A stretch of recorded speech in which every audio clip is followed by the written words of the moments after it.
Eu não sou eu que tenho que sair correndo atrás dos tribunais e batendo de porta em porta de TRF, TJSP, Tribunal Eleitoral, STF, STJ, batendo na porta deles. Tem algum processo aí contra mim? Por favor, eu quero me defender. Não, justamente o contrário.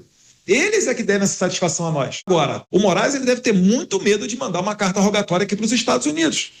Porque o primeiro local que chega será na mesa do DOJ, né, o equivalente ao nosso Ministério da Justiça. Ele vai fazer uma análise, ele vai rapidamente perceber que aquilo é um processo nulo, tal qual a Itália percebeu. A Itália anulou o processo da Zambelli não só porque o Moraes era vítima e julgador, mas por ter uma sequência de nulidades. Não é que tem uma ou duas, uma série.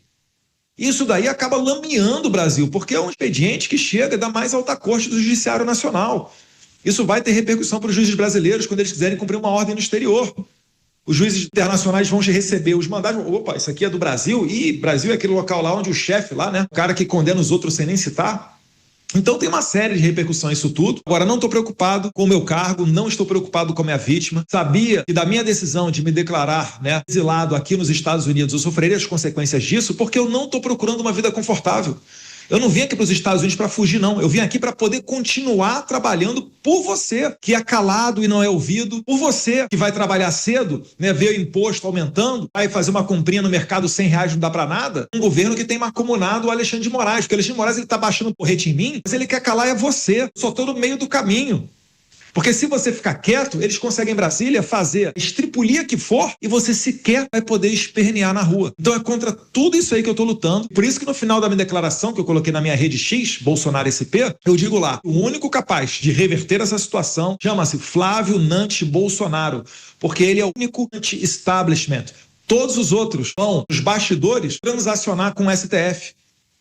Inclusive, outros que já hoje já dão exemplo disso daí, né? Acham que pelo diálogo dá para você buscar alguma coisa. Não dá. Pior ainda, tem gente agora que tá apostando as fichas do tal de Renan Santos, do Missão Brasil, do MBL. O cara que até pouco tempo atrás estava fazendo emoji com coraçãozinho pro Moraes. Ele, o Kim Kataguiri, lutando pelo impeachment do Bolsonaro. Tá aí o resultado. Mandaram o pessoal ir pra praia na eleição de 2022. Tá aí o resultado. Responsáveis por esse tipo de situação que a gente está vivendo, onde o deputado federal mais votado da história do Brasil não pode sequer voltar a pisar em solo brasileiro, esses caras, espero, né, que pelo menos agora a situação, a água tá batendo no pescoço, essas pessoas não, que delas eu não espero nada, mas de quem foi enganado por elas, põe a mão na consciência, entenda que só tem caminho nessa eleição, é Lula ou Flávio, e certamente não é com Lula que a gente vai, porque o Lula significa continuidade dessa ditadura do judiciário.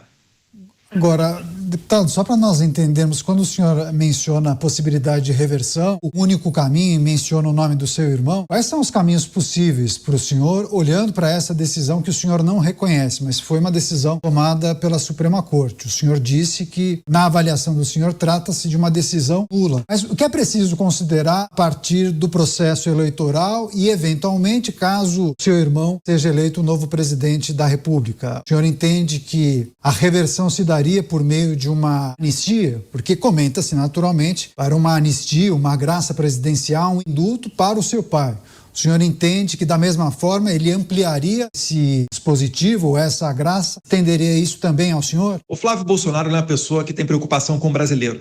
Ao contrário do Lula, que na transição utilizou esse momento para endividar os cofres, o bolso do brasileiro, cerca de 150 a 200 bilhões de reais, vocês lembram? Aquela chamada PEC da transição. Flávio Bolsonaro ele pensa em liberdade.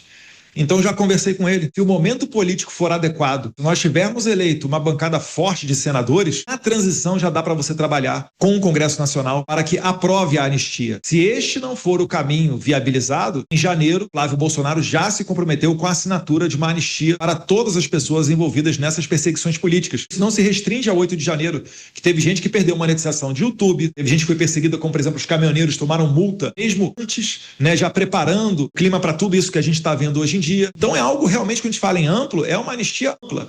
Ela pode ser uma anistia geral para todos, pode ser uma anistia que abranja todos esses perseguidos, mas de maneira individual, que aí tecnicamente é o que o senhor está falando, na questão da graça, que a graça é individual, o indulto ele acaba sendo coletivo. Então, de uma maneira ou de outra, esse é o comprometimento do Flávio Bolsonaro. E a gente precisa ter um Congresso com a maioria conservadora, uma maioria de direita, ciente e posicionada dessas questões de perseguição que todos nós estamos sofrendo, para que, uma vez empossada, dia 1º de fevereiro, possam entrar em campo e colocar um freio no STF. Hoje, lembro, já tem 41 assinaturas, total de possíveis 81, de senadores que são a favor da abertura de impeachment contra o Alexandre de Moraes. A gente vai ter a renovação máxima do Senado agora, que são 2/3 do Senado. Então, sim, essa janela de oportunidade para a gente virar a página do Brasil.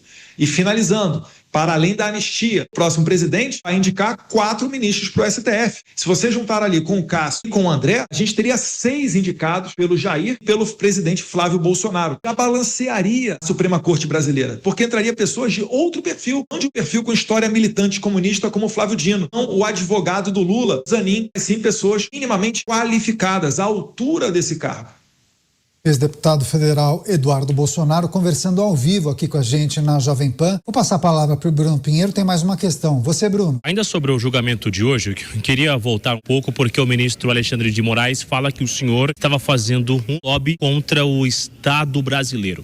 Aqui nos corredores do Congresso, o senhor conhece muito bem, tanto a ala por parte da oposição, alguns nomes do centro e da ala governista diz que o senhor tem muita influência aí nos Estados Unidos e dentro do governo americano, inclusive aliados do governo falam que essa nova taxação do governo americano foi um lobby que o senhor, o seu irmão Flávio, estiveram numa reunião e conseguiram, inclusive sobre essa classificação das organizações terroristas.